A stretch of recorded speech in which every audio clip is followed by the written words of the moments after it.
ચાલો આજે એક એવી ગાથા વિશે વાત કરીએ જે માનવ ઇતિહાસના કેન્દ્રમાં છે. એક વાર્તા છે એક મોટી ખોટની અને એનાથી પણ મોટા વિજયની. આ એવી વાત છે જે આપણા બધા સાથે જોડાયેલી છે. એક અમૂલ્ય વારસાની જે પહેલાં ગુમાવાયો અને પછી અકલ્પનીય રીતે પાછો મેળવવામાં આવ્યો. તો મૂળ સવાલ એ છે ખરું ને કે માનવતાએ એવું તે શું ગુમાવી દીધું અને એ પાછું કેવી રીતે મળ્યું? આ બે પ્રશ્નો જ આપણા આજના વિશ્લેષણનો આધાર છે. ચાલો આખી વાતને ઊંડાણપૂર્વક સમજીએ. તો આપણી આખી વાતની શરૂઆત એક સમસ્યાથી થાય છે. એક એવી સમસ્યા જેના ઉકેલની તાતી જરૂર હતી. અને આ બધું શરૂ થયું પહેલા આદમથી અને એ વારસાથી જે એણે ગુમાવી દીધો. તો આ પહેલો આદમ કોણ હતો? એ મૂળ માનવ હતો. ઈશ્વરે એને એક ખાસ જવાબદારી સોંપી હતી. આ સૃષ્ટિનું સંચાલન કરવાની, એક કારભારી તરીકે એની દેખરેખ રાખવાની. યાદ રાખજો, આ માલિકી નહોતી પણ એક કામચલાઉ અધિકાર હતો. એની ભૂમિકા બહુ સ્પષ્ટ હતી. એણે ત્યાં સુધી સૃષ્ટિની વ્યવસ્થા સંભાળવાની હતી જ્યાં સુધી ઈશ્વર પોતે શાસન કરવા માટે ન આવે. એટલે કે એ એક પ્રકારનું વચગાળોનો રખેવાળ હતો જેણે અસલી માલિકના આવવાની રાહ જોવાની હતી. પણ પછી બધું બદલાઈ ગયું. થયું એવું કે શૈતાને હુમલો કર્યો અને આદમ પાપમાં પડ્યો. તે હારી ગયો. અને જુઓ, આ કોઈ નાનીસૂની ભૂલ નથી. આ હાર સાથે એને જે શાસન કરવાનો અધિકાર મળ્યો હતો ને એ પણ ગુમાવી દીધો. અને જે જગ્યા ખાલી થઈ એના પર શૈતાને કામચલાઉ કબજો કરી લીધો. અને બસ અહીંથી જ વાર્તામાં એક મોટો વળાંક આવે છે. હવે આપણે સમસ્યામાંથી ઉકેલ તરફ જઈ રહ્યા છીએ. આ સંઘર્ષમાં એક નવા નાયક આવે છે, ઈસુ ખ્રિસ્ત, જેમને આપણે પુત્ર તરીકે ઓળખીએ છીએ. અને એમનો એક જ હેતુ હતો, ગુમાવેલો વારસો પાછો જીતવો. અહીં છેલ્લો આદમનો જે વિચાર છે એ ખૂબ જ મહત્વનો છે. આ એટલે ઈસુ ખ્રિસ્ત એ માનવ સ્વરૂપમાં આવ્યા, જેથી જ્યાં પહેલો આદમ નિષ્ફળ ગયો ત્યાં એ સફળ થઈ શકે. જે વારસો હારી ગયા હતા એ પાછો જીતી શકે. આ સરખામણી આખી વાતનો સાર આપી દે છે. એક તરફ પહેલા આદમે પાપ કરીને સત્તા ગુમાવી, બીજી તરફ છેલ્લા આદમે શૈતાનને હરાવીને એ જ સત્તા પાછી મેળવી, અને એટલું જ નહીં, એને સુરક્ષિત પણ કરી.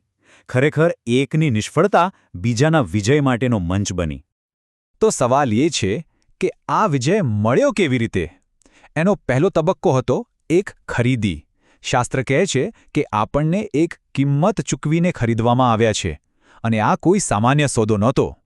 એ કિંમત હતી ઈસુનું પોતાનું લોહી. એમના બલિદાનથી એમણે આખી માનવજાતને પાછી ખરીદી લીધી. આનાથી શું થયું?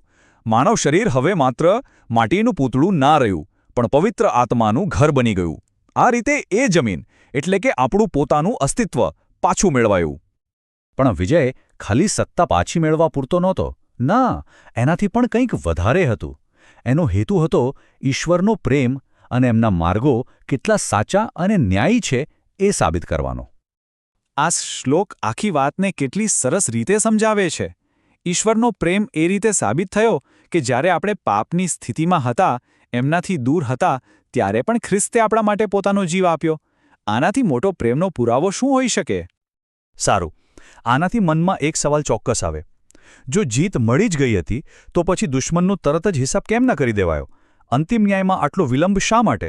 એની પાછળ પણ એક દૈવી કારણ છે. આના કારણો જરા જટિલ છે. પહેલું, ઈશ્વરના વચન માટે શહીદ થનારાઓની એક ચોક્કસ સંખ્યા હજુ પૂરી થવાની બાકી છે. બીજું, સ્વર્ગમાં જે દૂતોને હજુ પણ શંકા હતી એમની સામે ઈશ્વરની આજ્ઞાઓ કેટલી સાચી અને ન્યાયી છે એ સાબિત કરવાનું હતું. અને ત્રીજું, અને સૌથી મહત્વનું, જો એ જ સમયે શૈતાનનો ન્યાય થાત તો પાપી માનવતાનો પણ ન્યાય કરવો પડત, જેમને બચાવવા માટે જ તો ખ્રિસ્ત આવ્યા હતા. હવે આપણે આ વિજયના સૌથી મોટા પરિણામ પર આવીએ છીએ. આ જીત માત્ર શૈતાન પર નહોતી, પણ એ મૂળભૂત શક્તિઓ પર હતી જે માનવતાને બાંધી રાખે છે, એટલે કે પાપ અને મૃત્યુ પર. આ એક આધ્યાત્મિક નિયમ જેવું છે, એકદમ સીધું અને સ્પષ્ટ. પાપનું અંતિમ પરિણામ મૃત્યુ છે. આ એક એવું સમીકરણ છે જે તૂટી શકતું નથી. હવે જરા વિચારો, આ જ નિયમ જો આપણે ઈસુ પર લાગુ કરીએ તો? જો પાપનું ફળ મૃત્યુ હોય તો મૃત્યુ પામવા માટે કોઈપણ વ્યક્તિએ પાપ કરવું જરૂરી છે? અને પુનરુત્થાન પાછળનું તર્ક આ જ છે.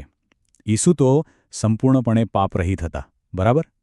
એનો સીધો મતલબ એ થયો કે મૃત્યુનો એમના પર કોઈ કાયદેસરનો હક જ નહોતો. એટલે એમનું ફરીથી જીવંત થવું એ ખાલી કોઈ ચમત્કાર નહોતો, પણ એક કાનૂની પરિણામ હતું. પાપ પરના એમના વિજયનો પાક્કો પુરાવો હતો. આનો અર્થ બહુ ઊંડો છે. પુનરુત્થાને એ સાબિત કરી દીધું કે ઈશ્વરની આજ્ઞાઓ માત્ર સાચી જ નથી, પણ એક મનુષ્ય માટે તેનું પાલન કરવું શક્ય છે. ઈસુએ એ જીવીને બતાવ્યું. અને આ સૌથી અગત્યની વાત છે.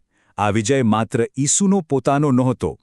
એ હવે વહેંચવામાં આવ્યો છે. પવિત્ર આત્મા દ્વારા જે લોકો વિશ્વાસ કરે છે, એમને પણ પાપ પર જીત મેળવવાની શક્તિ આપવામાં આવે છે. તો ચાલો ટૂંકમાં જોઈએ કે આ વિજય સમય સાથે કેવી રીતે આગળ વધે છે. અત્યારે આપણે પવિત્ર આત્માની મદદથી પાપ પર થોડો ઘણો વિજય મેળવીએ છીએ. ભવિષ્યમાં પ્રથમ પુનરુત્થાન થશે, જેમાં શહીદો ફરી જીવંત થશે, અને અંતે 1000 વર્ષના રાજ્યમાં વિશ્વાસીઓ ખ્રિસ્ત સાથે શાસન કરશે અને જે વારસો ગુમાવ્યો હતો તે સંપૂર્ણ રીતે પાછો મળશે. અને આ બધી વાત આપણને એક અંતિમ પ્રશ્ન પર લાવીને મૂકે છે. આ મહાન વાર્તા, આ હાર અને જીતની ગાથા, એનો આપણા રોજબરોજના જીવનમાં શું અર્થ છે? આ વિજયની અસર આપણા પર આજે કેવી રીતે થાય છે? ખરેખર આ એક વિચારવા જેવો પ્રશ્ન છે.